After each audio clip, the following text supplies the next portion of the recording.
고린도전서 4장 1절에서 2절, 우리가 너무나도 잘 알고 있는 말씀입니다. 우리 다 같이 한 목소리로 같이 읽겠습니다. 시작. 사람이 마땅히 우리를 그리스도의 일꾼이요 하나님의 비밀을 맡은 자로 여길지어다. 그리고 맡은 자들에게 구할 것은 충성이니라. 아멘. 오늘 또 새벽을 깨우시고 하나님 앞에 있습니다. 하나님의 은혜로 오늘 또 감당해야 할 모든 일 잘 감당하며 살아가는 복된 날 되어질 수 있기를 주님의 이름으로 축복합니다. 저와 여러분들은 하나님의 일을 맡은 하나님의 일꾼들입니다. 그러므로 우리 모두는 충성스럽게 일을 해야 하는데, 오늘 본문에 나와 있는 말씀처럼 충성스럽게 일을 하는 하나님의 일꾼들이신지요? 충성스러운 일꾼이 되셔서 하나님을 기쁘시게 해드리는 우리 모두가 되어졌으면 정말 좋겠습니다. 그리 되어질 수 있기를 주님의 이름으로 축복합니다. 그러면 여러분, 누가 충성스러운 일꾼일까요? 누가 충성스러운 일꾼일까? 이 일을 시키는 주인의 입장에서는 주인이 시키는 일을 잘 하는 사람이 충성스러운 일꾼이 아닐까요?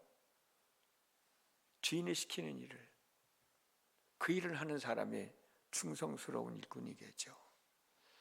평창에서 목회할 때 교회 마당 앞에 있는 콩밭에서 밭주인하고 동네 사람하고 싸움을 하는 거예요. 그것도 아침부터 아주 큰 소리로 싸움을 하는 거야. 그때 당시에는 몰랐지만 나중에 알고 보니까 주인은 정말 화가 날 만도 하더라고요. 주인은 고추밭에 있는 고추를 따기 위해서 하루 품삯을 주고 일꾼을 샀어요. 그러면 그 이튿날 일할 시간이 되면 일꾼은 와서 고추밭에 와서 고추를 따야 되잖아요. 밭주인은 고추밭에 가서 기다리고 있는데 일꾼은 아직 안 오는 거야. 아무리 기다려도 안 오는 거예요. 근데 그때 당시에는 뭐 휴대폰이 있는 것도 아니고 기다려도 안 오니까 주인은 일꾼 집을 찾아갔어요. 그랬더니 집에서는 일하러 나갔다고 없는 거예요. 사람이 없어진 거예요. 나중에 알고 보니까 고추밭에서 고추를 따야 할 일꾼이 우리 교회 마당 앞에 있는 콩밭에서 밭을 메고 있는 거예요. 주인의 입장에서는 어이가 없잖아요. 아니, 우리 밭에 있는 고추를 따기 위해서 내가 당신에게 품삯을 주고 내일 고추밭에서 만나기로 했는데 왜 고추밭에서 고추를 안 따고 여기 와서 밭을 메고 있냐고. 아마 얘기를 좀 듣는 사람의 입장에서는 거북하게 얘기를 했는가 보죠. 듣는 사람이 화가 나가지고 아침부터 콩밭에서 둘이 싸우고 있는 거예요. 충성스러운 일꾼은 누굴까? 주인이 시키는 일을 하는 사람이 충성스러운 일꾼일 것이다 라는 생각을 하게 돼요. 또 누가 충성스러운 일꾼일까요? 일을 시키는 주인의 입장에서는 주인이 시킨 일을 주인이 원하는 대로 잘 해주는 사람, 그 사람이 충성스러운 좋은 일꾼이 아닐까요? 그렇습니다. 좋은 일꾼은 주인이 시키는 일을 주인이 원하는 대로 해야지, 자기가 하고 싶은 대로 자기 방법대로 하면 안 돼요. 안 되는 것이 아니라 아예 주인의 일을 망하게 하는 겁니다. 망쳐놓는 거예요. 역시 평창에서 목회할 때 어느 교회 장로님이 유기농 농사를 지려고 유기농 채소를 가꾸려고 식품회사하고 계약을 했어요. 근데 계약하는 첫 번째 조건이 뭐냐면 농약 성분이 하나도 없는 밭에서 채소를 가꿔야 되는 게 첫 번째 조건이에요. 그렇잖아요, 유기농이니까. 그래서 장로님은 그 농사를 지으려고 몇 해 동안 밭을 묵혔어요.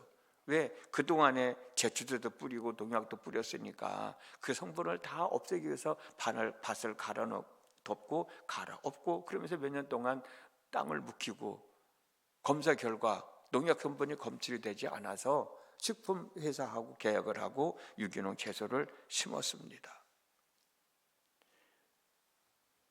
풀이 나니까 이제는, 전에는 제초제를 뿌렸는데 이제는 일일이 풀을 매야 되잖아요. 그래서 사람들을 샀습니다. 일꾼들을 샀어요.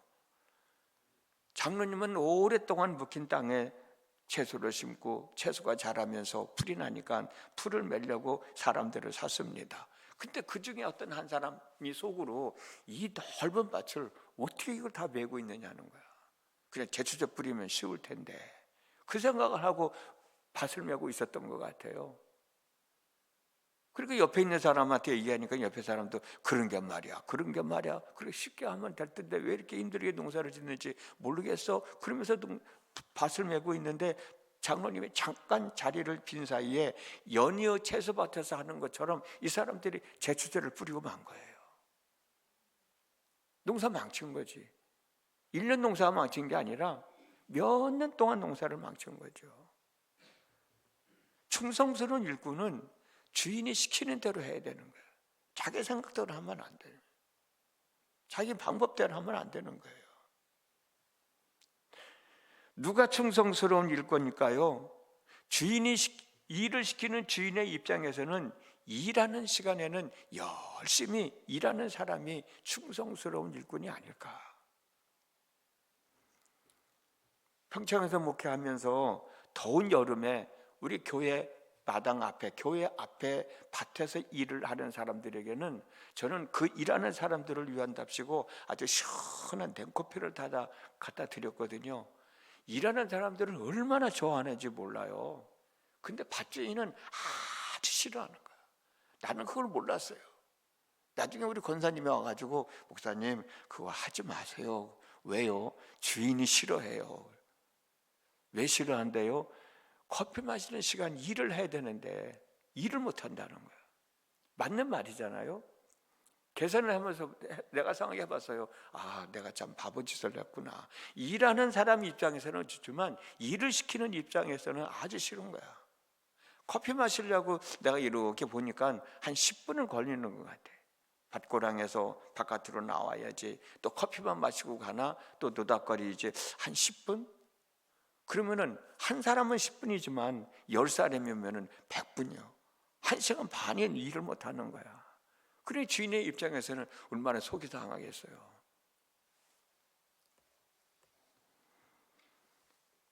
좋은 일꾼은 일하는 시간에 열심히 일하는 시간이에요. 하다 말다 하는 사람은 좋은 일꾼이 될 수 없어요. 약수교회를 짓고 있을 때 벽돌을 쌓는 일을 맡은 사람이 있었습니다.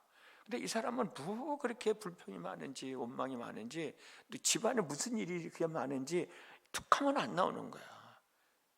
벽돌을 쌓아주고 해야, 벽을 만들고 칸을 만들고 해야 그 다음 일을 할 수 있는데, 이 사람이 일을 제대로 못 해주니까 진도가 안 나가는 거예요. 다른 사람까지 일을 못 하는 거예요. 결국은 그 벽돌 쌓는 사람을 일꾼에서 제외시키고 다른 사람을 불러다가 일을 하더라고요. 오늘 우리가 읽은 본문에서 주인으로부터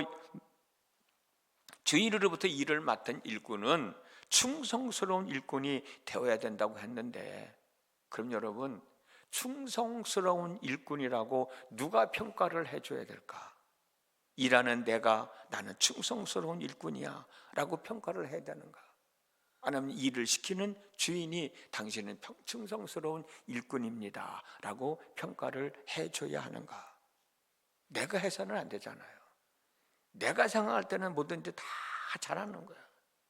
내가 생각할 때는 이 넓은 밭을 어떻게 호미로 풀을 메고 있냐고. 제초제 뿌리면 금방 뿌릴 수 있는데, 이 많은 사람들 다 일꾼들 사지도 않아도 되는데, 그러나 주인 입장에서는 제초제를 뿌리는 게 아니라 풀을 매야 되는 거니까 사람을 산 거거든요. 주인이 시키는 대로 하지 않고 자기 생각대로 일하는 사람, 결코 훌륭한 일꾼이 될 수 없죠.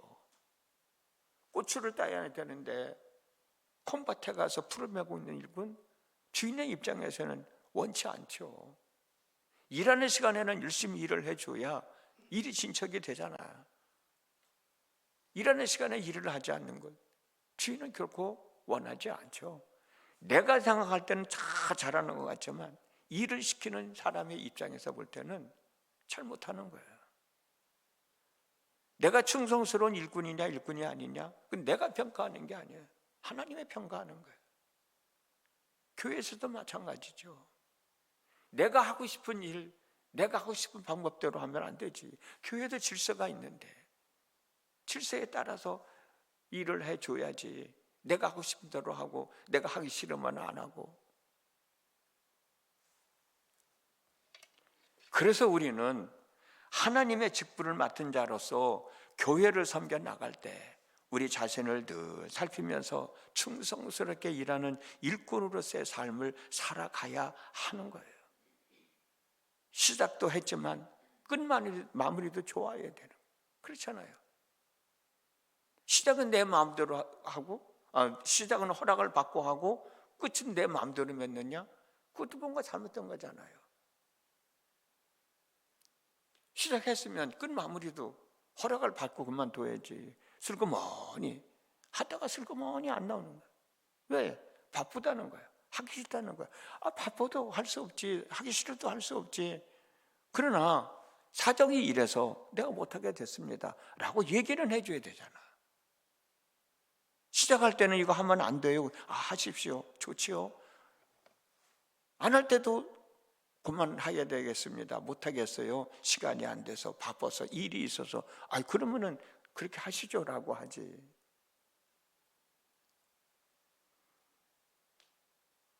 내가 하고 싶으면 하고 하기 싫으면 안 하고. 그건 하나님이 보실 때는 좋은 일꾼이 아니죠. 우리가 봐도 그 사람은 충성스러운 일꾼이 될 수가 없죠. 그래서 항상 우리 자신을 살피면서 하나님이 원하시는 일인가? 교회에서 원하시는 일인가? 한번 좀 생각해 보면서 일을 해 나갈 때 일을 하고서도 기뻐할 수 있죠. 즐거워할 수 있죠. 감사할 수 있죠. 하나님의 직분을 맡은 사람으로서 하나님께서 맡겨주신 일을 감당해 나갈 때 하나님의 명령에 따를 뿐만 아니라 일을 처리하는 데 있어서도 하나님 마음에 들게 일을 해줘야 그 사람의 진정 충성스러운 일꾼이 아니겠습니까? 저와 여러분들은 생명나무 교회를 섬기는 일꾼으로 부름을 받았어요. 그래서 어떤 사람은 목사로, 어떤 사람은 장로로, 또 어떤 사람은 권사로, 어떤 사람은 집사로 주님의 묻는 교회를 섬겨 나가는 거예요. 또 어떤 사람은 선교회장으로, 또 어떤 사람은 속장으로, 또 어떤 사람은 클린팀에서, 또 어떤 사람은 주방에서 나름대로 다 협력해서 교회를 섬겨 나가는 거예요. 거기서 내가 하고 싶은 대로 해서는 안 되죠. 정해놓은 규칙대로 하는 거지. 그래야 맞는 거 아닌가요? 근데 그렇게 안 하는 사람들이 있다니까. 자기 마음대로 하려고 하는 사람들이 있다니까. 그런 사람들은 충성스러운 일꾼이 될 수가 없어요. 함께 협력하여 선을 이루는 거죠. 저도 그렇고 여러분들도 그렇고 각자 교회에서 맡겨진 일들이 있습니다. 그 일을 하기 위해서 하나님이 부르셨고 우리는 그 부름에 응답한 사람들이에요. 하나님께서 맡겨주신 직분에 최선을 다하여 잘했다 칭찬받는 사람들이, 그런 일꾼들이 되면 얼마나 좋아요. 지금까지 열심히 잘들 해오셨어요. 앞으로도 열심히 잘 하심으로 하나님을 기쁘시게 해드리고 교회에서는 없어서는 안 될 귀한 일꾼으로서의 삶을 살아가는 저도 여러분도 그런 충성스러운 일꾼이 되었으면 정말 좋겠습니다. 기도합니다. 오늘도 저희들에게 하루를 허락하셔서 하루를 살아갑니다. 때를 따라 돕는 은혜를 얻기 위하여 하나님 앞에 있습니다. 오늘은 하나님의 충성스러운 일꾼은 어떤 마음가짐을 가지고 일을 해야 되나, 어떻게 일을 해야 되나 라는 말씀 함께 나눴어요. 우리 모두가 교회에서 귀한 직분을 맡은 사람들인데 그 직분을 감당해 나갈 때 어떻게 감당해 나가야 되나? 주인이 시키는 일을 해야 됩니다. 주인이 시키는 방법대로 주인을 마음에 들게 일을 해야 됩니다. 하다 말다 하면 안 되고 끝까지 책임을 다하여 감당해 나가야 됩니다. 지금까지도 그런 마음 갖고 일하며 살아왔는데 앞으로도 그런 마음가짐을 가지고 주님의 몸된 교회를 섬기는 귀한 일꾼들이 되어 하나님을 기쁘시게 하고 교회를 위해서 더 헌신적으로 일하는 일꾼들이 되어지고 우리 손 닿는 곳곳마다 하나님의 영광이 드러나는 귀한 일들 감당하며 사는 저희들이 되어질 수 있도록 하나님 은혜를 더하여 주시옵시고 충성스러운 일꾼이 되어 하나님으로부터 더 큰 보상을 받으며 사는 저희 모두가 되어질 수 있도록 하나님 은혜를 더하여 주시옵소서. 예수님의 이름으로 기도드렸습니다. 아멘.